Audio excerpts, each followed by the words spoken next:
Assalamualaikum warahmatullahi wabarakatuh.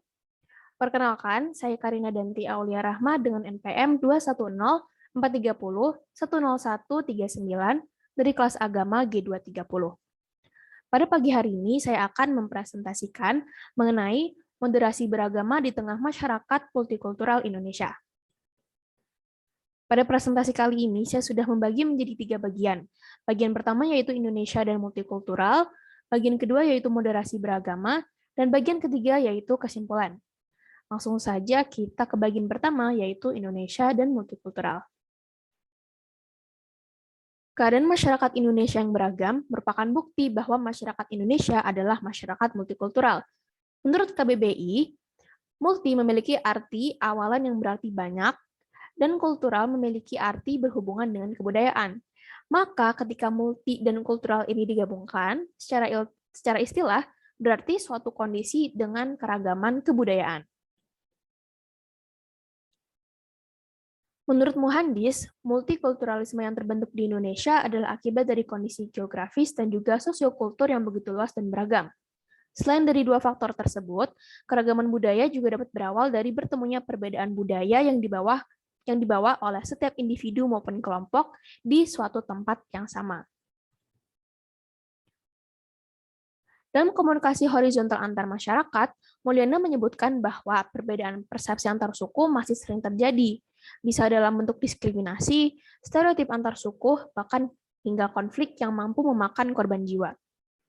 Akar dari setiap konflik tersebut tidaklah sama. Ada konflik yang berakar dari masalah ekonomi, dari masalah politik, bahkan hingga dari masalah agama. Menurut Chandra, konflik agama adalah masalah yang paling sensitif dan sering terjadi jika dibandingkan dengan masalah-masalah lainnya. Maka dari itu, kesadaran dan pemahaman tentang keragaman budaya, terutama keragaman agama, akan menjadi unsur penting yang harus dimiliki masyarakat multikultural saat ini. Selanjutnya kita ke bagian kedua, yaitu moderasi beragama. Moderasi beragama dapat menjadi solusi di tengah keberagaman agama di Indonesia. Ada baiknya kita mengetahui dulu apa sih arti dari moderasi. Menurut KBBI, moderasi berarti pengurangan kekerasan dan juga pengurangan keekstriman. Jadi melakukan sesuatu itu tidak terlalu ekstrim, tidak berlebihan gitu. Konsep moderasi tidak asing di dunia Islam. Dalam moderasi Islam, terdapat ajaran tentang bermoderasi yang menyangkut toleransi, perdamaian, dan keadilan. Hal ini sesuai dengan apa yang dikatakan oleh Ahmadi. Yang pertama yaitu toleransi. Hal ini sudah tercantum di Quran Surat Al-Hujurat ayat 13, bahwa Allah menciptakan manusia dengan berbagai macam suku agar manusia dapat saling mengenal. Kemudian ada perdamaian, sesuai dengan kata Islam yang berasal dari kata as-salam dan memiliki arti perdamaian. Islam memerintahkan umatnya untuk turut menyebarkan perdamaian di seluruh muka bumi, bukan hanya kepada sesama muslim. Karena Islam sendiri bersifat rahmatan lil alamin, ya untuk alam semesta. Kemudian yang ketiga yaitu keadilan. Sebagaimana tercantum di Quran Surat Al-Maidah ayat 8 yang artinya, dan janganlah sekali-kali kebencianmu terhadap sesuatu kaum mendorong kamu untuk berlaku tidak adil. Nah, dalam menyikapi sesuatu, kita harus bersikap objektif, bukan subjektif. Pemahaman tentang moderasi beragama itu juga harus dipahami secara seimbang antara tekstual dan kontekstual. Tekstual berlebihan itu berarti terlalu mengacu pada teks, hingga mengesampingkan realita yang ada. Di konteks ini, teks itu maksudnya adalah Al-Quran dan Al-Hadis. Sedangkan kontekstual berlebihan berarti terlalu mengacu pada kebebasan logika. Hal ini tentunya berbahaya pula karena dapat menyebabkan penabrakan teks-teks yang qot'i. Maksudnya adalah sebuah makna yang hanya bisa dipahami lewat teks.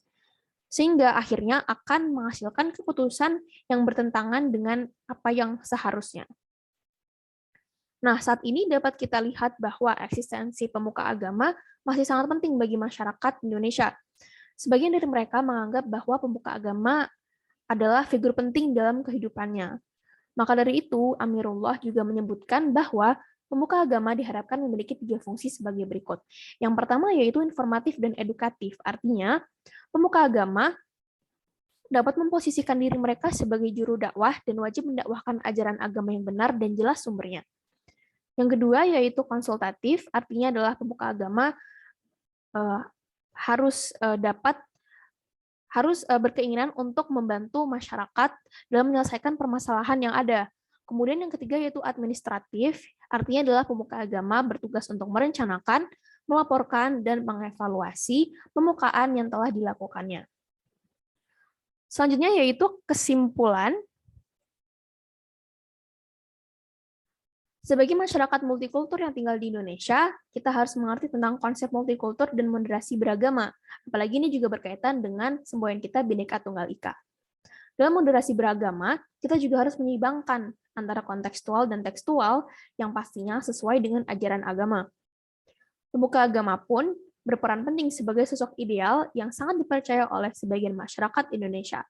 Berikut merupakan 3 fungsi pemuka agama menurut Amirullah.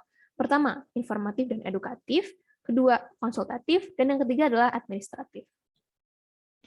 Berikutnya adalah daftar pustaka. Di sini saya memiliki 3 rujukan untuk membuat esai dan juga PPT ini.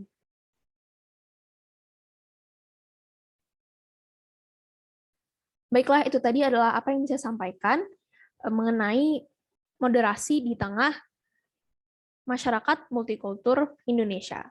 Mohon maaf bila ada salah kata. Terima kasih sudah mendengarkan sampai akhir. Wassalamualaikum warahmatullahi wabarakatuh.